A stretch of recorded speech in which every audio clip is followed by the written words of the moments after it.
Cape Integrated Math Exam, May 2022. Let's jump into it.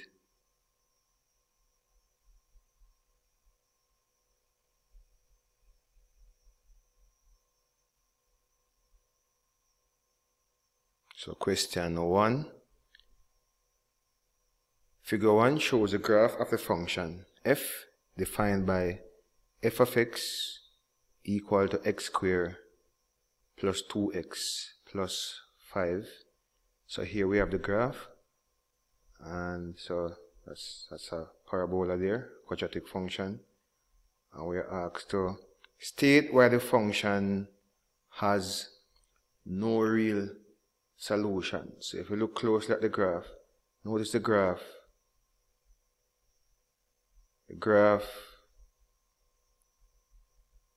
does not cut x-axis. So remember, if the graph has a real solution, then the graph should intersect the y-axis, and the solutions or the roots is normally, well, is where the graph cuts the x-axis. In this case, it does not cut the x-axis. Here's the x-axis.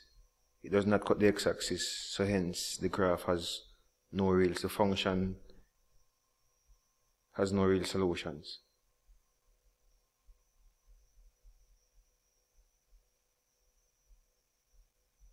One complex solution to this function f of x equal x squared plus 2x plus 5 is W subscript 1 is minus 2 plus 2y. Determine the other solution and state the relationship between W1 and W2. So the other solution, W2, would be the conjugate of negative 1 plus 2i.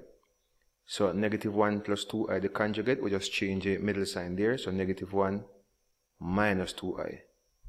And W1 and W2 are what we call conjugates.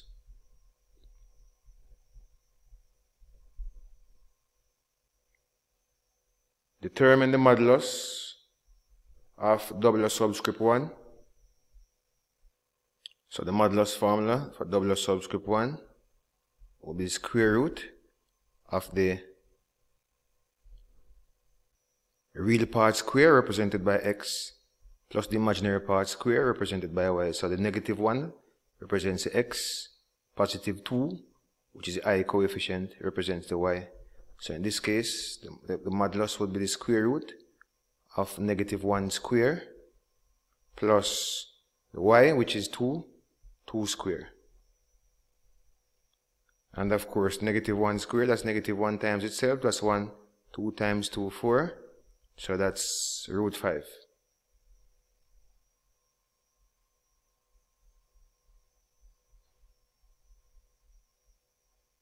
Next, figure 2, not drawn to scale, shows a graph corresponding to the inequality modulus, or the absolute value of 3x plus 2 less than or equal to 5. Here we can see this graph there, and we also have the graph of y equal to 5, cuts the y-axis at 5. Part 1, we're asked to solve this absolute value equation here. So we're told that the absolute value of 3x plus 2 is less than or equal to 5, which means that 3x plus 2 would have to be less than 5, or 3x plus 2, well, less than or equal to 5, or 3x plus 2 would have to be greater than or equal to minus 5. Another way to solve this equation, we could also solve this equation by squaring both sides, and that will get rid of the modulus sign there. Alright, so 3x plus 2, we solve this, subtract 2 from both sides. We end up with 3x is less than or equal to positive 3. Divide both sides by 3. X is less than or equal to positive 1. Over here, again, same approach, subtract 2 from both sides. End up with 3x is greater than or equal to minus 5 minus 2, that's minus 7. Divide both sides by 3. So x is greater than or equal to minus 7 over 3, or that's what, negative 2 and a third. So x is less than 1. So we can put the solutions together. X is less than or equal to 1, but greater than or equal to minus 2 and a third. Next, we're asked to shade the region which satisfies the inequality, this inequality here and this region here. So we have the graph modulus 3x, or the absolute value of 3x plus 2, y equal 5. So this will be the region which satisfies that equation there.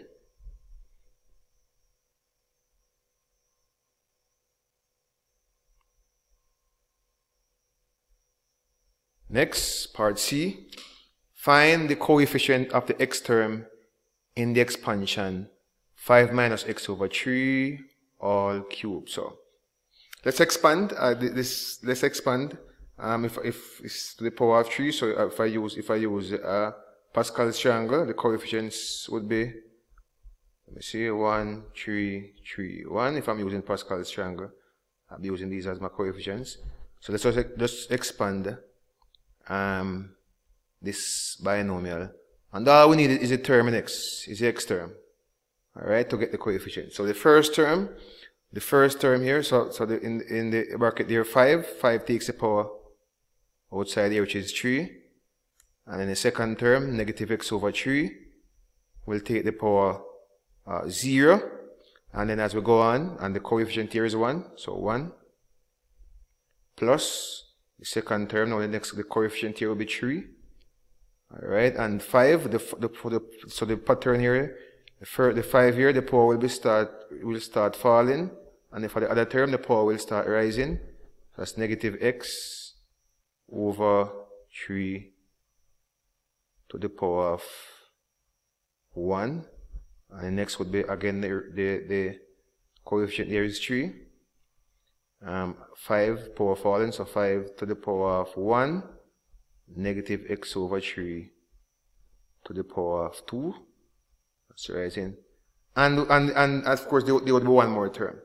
But we are only asked for the term in the x term, the coefficient of the x term, so which would be this term. Let's focus on this term. So this term is 3 times 5. Now 5 square is, well, 3 into this 3. We'll leave 1. Alright, so and then 5 square is 25. So what we'll have is 25 times minus x. So that will be minus 25x. So the coefficient, therefore the coefficient, and to answer the question directly, the coefficient is of the x term is minus 25. Part D. At the beginning of the Easter school term, John bought 4 pencils, 3 pens, and 3 erasers for 74. 1 month later, he bought 3 pencils, 1 pen, and the eraser for $33. In preparation for his final exams, he purchased 1 pencil, 4 pens for $45. In all 3 cases, John bought the exact type of stationery from one vendor whose prices remained fixed throughout the term. Let X, Y, and Z represent the prices of pencils, pens, and erasers respectively. So pencils X, pens Y, and erasers Z. Alright, so the linear equation represents the first purchase. If you notice the first purchase, 4 pens, so that's 4x. 4 pencils, pencils X, so 4 pencils, that's 4x. 3 pens, that's 3y. And 3 erasers, that's 3z. And that's equal to 74. Alright, so this represents the first purchase. Use the information provided to state the 2 linear equations which represent the other purchases. So the second purchase, 1 month later, he bought 3 pencils, so that's 3x, so pencils represented by x, plus 1 pen, so 1y. So 3 pencils, 1 pen, and 1 eraser, so 1z also. and that's total $33. And the final purchase, in prep for his final exams, he purchased one pencil. Pencil is X, so that's 1X. One pencil. And 4 pens. So pens, that's Y, so that's 4Y. And did he purchase erasers? No, so 0 erasers. So 0 times Z, which is 0. So no Z term in there in the final one. That's equal to 45.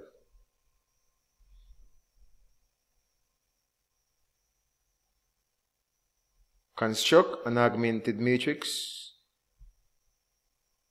to represent the system of equations above, where A is a 3 by 3 and B is a 3 by 1. So the matrix you're representing, so remember this is the first one. So we'll have, so the matrix will be, we use the coefficients here, so 4, 3, 3. Then the next equation, 3, 1, 1. So we use the coefficients, 3x, 1y, 1z. And then the next one, 1x, 4y, and 0z, no z term. Alright. So this times xyz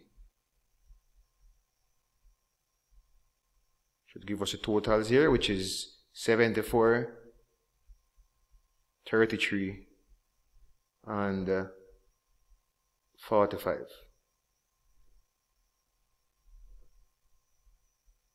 This is a matrix we call, and this is what we call A. This was what we call B, right? The second one there.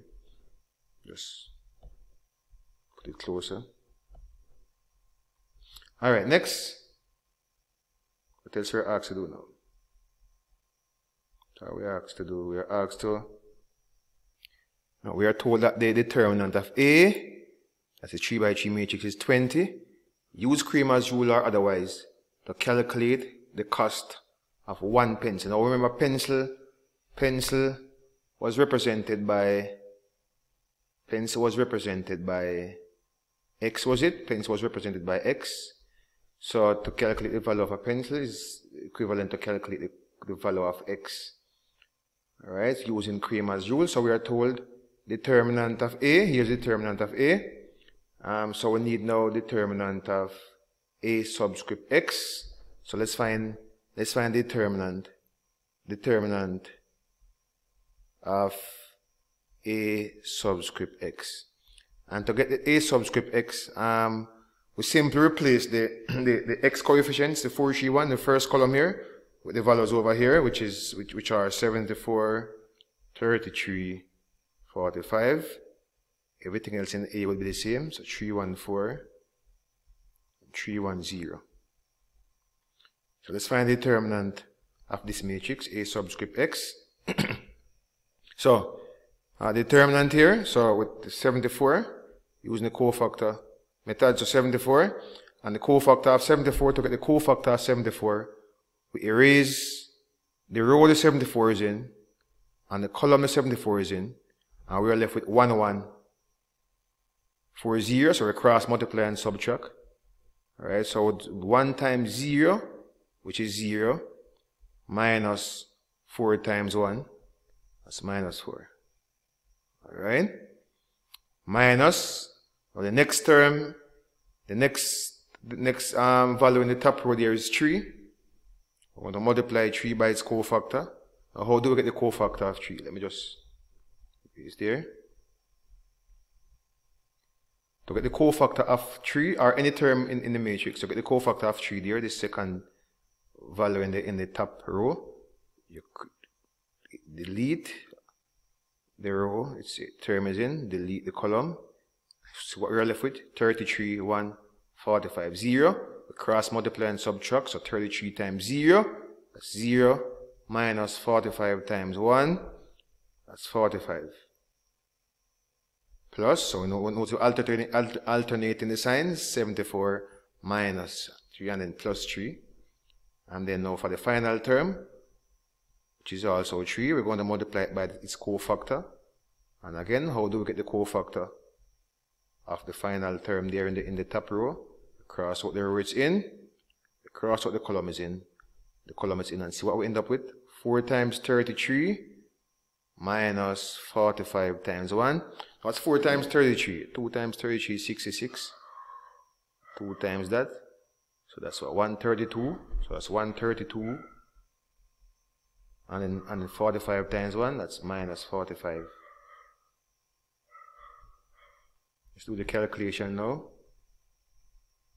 So we end up with, this is 74 times minus 4, which gives us minus 296. And here this is minus 3 times minus 45. That will give us positive 135. And in the final is 3 times 132 minus 45. Now 132 minus 45, that's 87. So that's 3 times 87, which is 261. So if we work out all these values, 261 plus 135 minus 296, that gives me 100.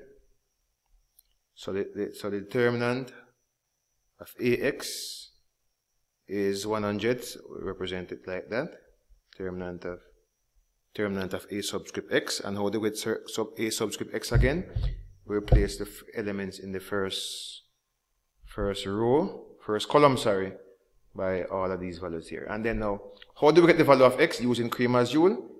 The value of X, so X is equal to A subscript X divided by the determinant of A. So the determinant of A subscript X divided by the determinant of A. So A subscript X determinant was 100. And we were told that the determinant of A we were told was 20, was it? Yeah, we were told the determinant of A was 20. Alright, so the determinant of A was 20, so 100 divided by 20. That's 5. So the cost of a pencil, so therefore cost of one pencil, which is what X represent, is $5.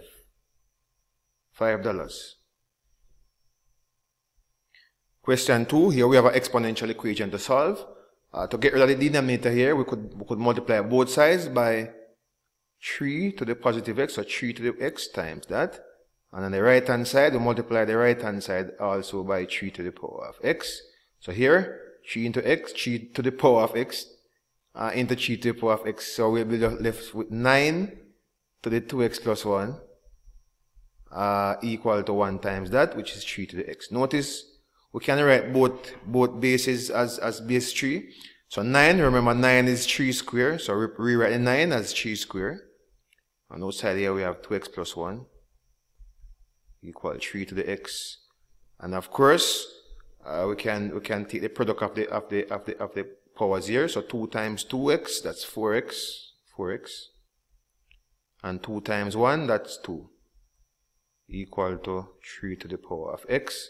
Notice we have the bases are the same, so we can just equate the powers to each other. So therefore 4x plus 2 is equal to x.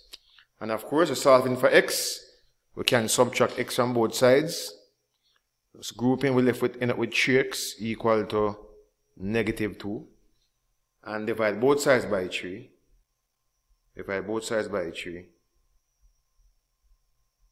X equal to negative 2/3. Alright, next question. Solve is a log equation. Solve the equation. Log 3x plus 1 is equal to 2. Now, notice there's no base there. LOG. We normally assume it's base 10. So we can, the power, what's in the bracket there, 3x plus 1 is equal to the base to whatever is on the right hand side. And the base is 10. So it's 10 to the power of 2.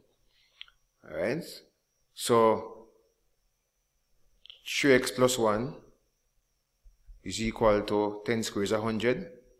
And of course we can subtract 1 from both sides. So 3x is equal to 99. Divide both sides by 3.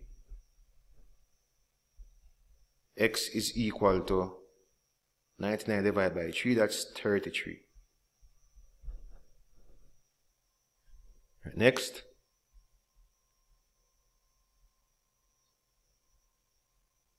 F of x is equal to log, natural log, ln, 1 plus x over 1 minus x, where x is between 1 and negative 1. Prove that f of 2x over 1 plus x squared is equal to 2 times f of x, alright? So let me begin here from the left hand side. So f of 2x over 1 plus x squared, we are asked to prove that this is equal to 2 times f of x. Alright, so let's find f of 2x over 1 plus x squared. Now here's f of x. So f of anything is we go to f of x and replace the x with whatever is in the bracket. Alright? So in f of x, we're going to replace the x with what's in the bracket, and that's 2x over 1 plus x squared. Alright? Well, so let's look at f of x. So we have log, and then we're going to replace all the x terms with what we have in the bracket. Alright? So this becomes 1 plus, so the numerator there is 1 plus x. Alright? So it's 1 plus x. What is x? What's in the bracket there? 2x over 1 plus x squared. Alright? Let me just to avoid confusion. So this is 1 plus what's in the bracket there. Let me just use a separated. So this represents the numerator, the 1 plus x. Divide.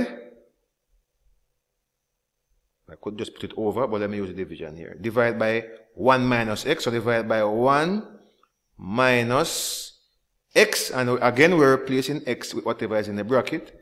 So it's 2x over 1 plus x squared. Alright? So what's in the first square bracket here is 1 plus x. Divide by, in the second square bracket, 1 minus x. And of course we are replacing the x with 2x over 1 plus x squared. Now the aim here, now we're going to try to put everything over one common denominator. So continuing the problem. Alright, so this one we're going to rewrite, so 1 over 1 here. So we're going to rewrite this one here as, since the second term here of a denominator of 1 plus x squared. Remember, to add two fractions, we need both of them to have the same denominator. So we're going to rewrite 1 as 1 plus x squared over itself. Alright, so rewrite the 1 as 1 plus x squared over itself. Remember, anything divided by itself is 1. So that was convenient there, and the reason for that was just to make it the same denominator as the second term there in the square bracket. Alright, so plus 2x over 1 plus x squared. Alright, so that's for the first square bracket. That's the first square bracket there. And then the second square bracket, we'll do the exact same thing. Can remember? Alright? We need to have the same, both of them to have the same denominator. So the 1, we're going to write the 1 here as 1 over 1 plus x squared over 1 plus x squared. And the whole point of doing that is to ensure that this fraction has the same denominator as the second one, which is 2x over 1 plus x squared. Alright?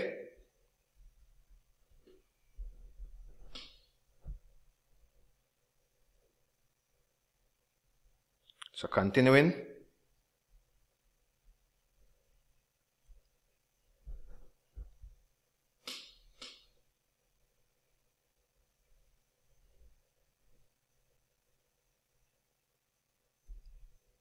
So continuing, we're going to put everything over one common denominator, so log. Alright, so here, the denominator here, 1 plus x squared, so we can put that. And then since we have a common denominator, we can put all the terms here together in the numerator. Notice you have 1, and put it here. We also have 2x, and we also have x squared. divide. Alright, in the second square bracket here, again the common denominator is 1 plus x squared. Alright, so we have 1, is a minus 2x term there, and is a positive x squared term there. Alright, and of course, division, so we can invert and multiply. Alright, so we end up with log. Alright, so we have, this is 1 plus 2x plus x squared over 1 plus x squared times, and we invert the one on the right, so 1 plus x squared over 1 minus 2x plus x squared, and of course that into itself. Alright, we end up with 1, so this becomes log 1 plus 2x plus x squared over 1 minus 2x plus x squared. Now, there's something important for us here to see. Notice in the numerator, what's actually in the numerator is 1 plus x all squared. If you should expand 1 plus x all squared, you will end up with 1 plus 2x plus x squared. And in the denominator, notice what you have is actually 1 minus x all squared. Let's put a bracket around it. If we should expand the 1 minus x all squared, end up with the denominator there. And of course, a law of indices, we could just, since both of them have the same, notice law that says if a squared over b squared is equal to a over b all square, right? So likewise, we could just write this as 1 plus x over 1 minus x and put the square outside, since both of them raised to the same power 2. And of course, when the law of logarithm here, this power here, we can bring it to the front. So this is 2 log 1 plus x over 1 minus x. So what is log 1 plus x over 1 minus x? Notice, log 1 plus x over 1 minus x is what f of x is. Alright? So what we actually have is 2 times f of x. Hence the proof is complete. Alright? So this is actually 2 times f of x. So we have shown that f of 2x over 1 plus x squared is equal to 2 times f of x. So this proof, this proof was actually quite easily done. Or was it? Let's continue.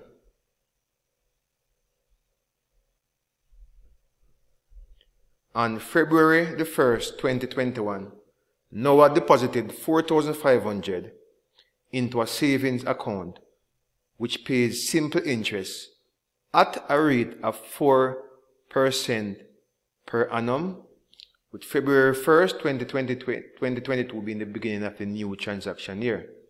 Assuming he does not withdraw any of the money, state the type of progression represented by the accounts balance. So every year, 4% is compounded. So this would be a geometric progression. So this is a geometric progression. Calculate the amount of money on the account at the beginning of the 9th year. So notice you want the ninth year. So you want the 9th term. So the 9th term, a subscript 9, the 9th term, since it's a geometric progression, the formula here is A R, well, we'll just put the formula here for the GP with the n term. So for the formula for the n term is AR n minus 1, where A is the first term and R is a common ratio. Alright, so we want the 9th term, 9th year, so I'm going to replace n with 9. So this is A subscript 9 equal to A R to the 9 minus 1. So that's AR to the 8th power. Alright. So this would be A. Now A is the first term, which is initial deposit 4,500. R, notice the rate is 4% each time. So the rate, so R is 1.04. Right, so it's what's A again? 4,500. So A, that's 4,500 times R is 1.04, since it's a 4% increase in year over year, to the 8th power. Now we can use our calculator for that. This should give us, now. If I'm using 2 decimal places, 6158.56.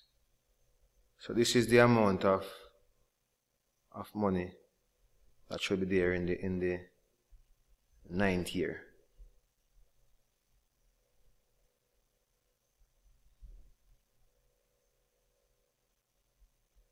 Part C. Solve the equation root 3 tan x equal to root 3 tan x plus 1 is equal to 0. So we can subtract 1 from both sides. So we end up with root 3 tan x is equal to minus 1. Divide both sides by root 3. Divide both sides by root 3. So end up with tan x is equal to minus 1 over root 3. So tan is positive. Now let's look at the quadrant here. Now all science teachers are crazy. So notice all sine, cosine and tan are all positive in the first quadrant. We want the quadrants where tan is negative. So tan is negative here. In here only sine is positive. Tan is also negative in this quadrant. Last quadrant. Only cos is positive there. Alright. Now the primary angle there, if it shift calculator x, tan inverse 1 over root 3 is actually 30 degrees. So the primary angle here is 30 degrees. So therefore x would be in this quadrant. So you're subtracting 30 from the, so this is 180. Alright, you're subtracting 30 from the horizontal there, which is 180 over here.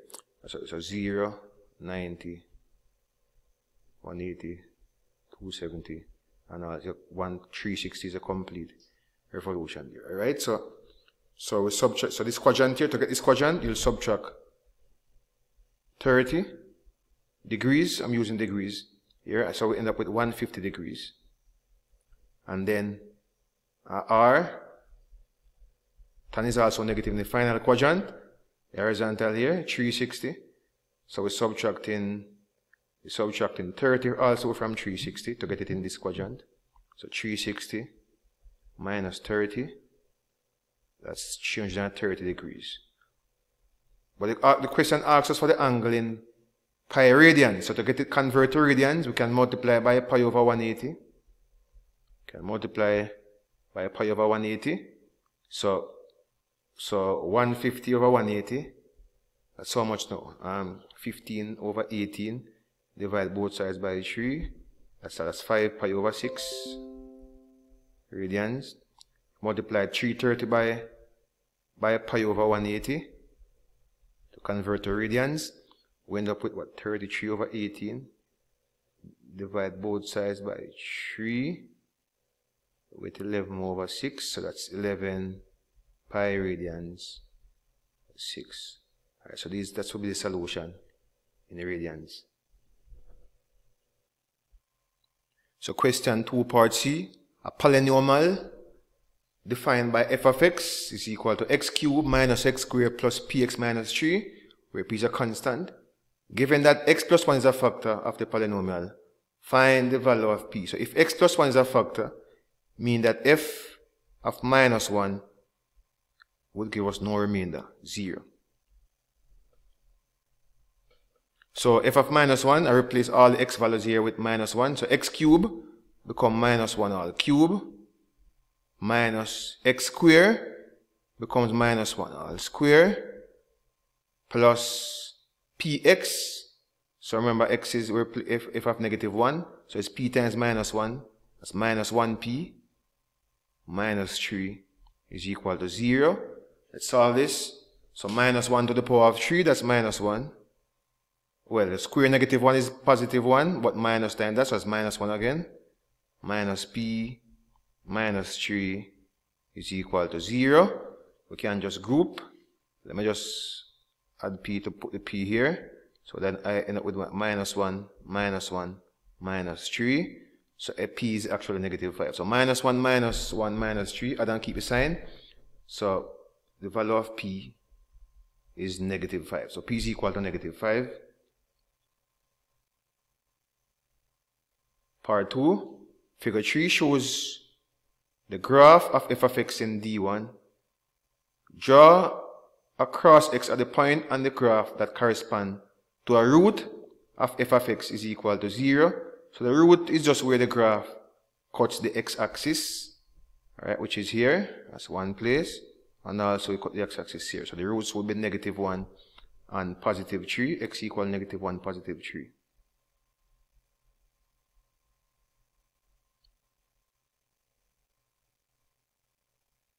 Next section, we'll jump into question 3.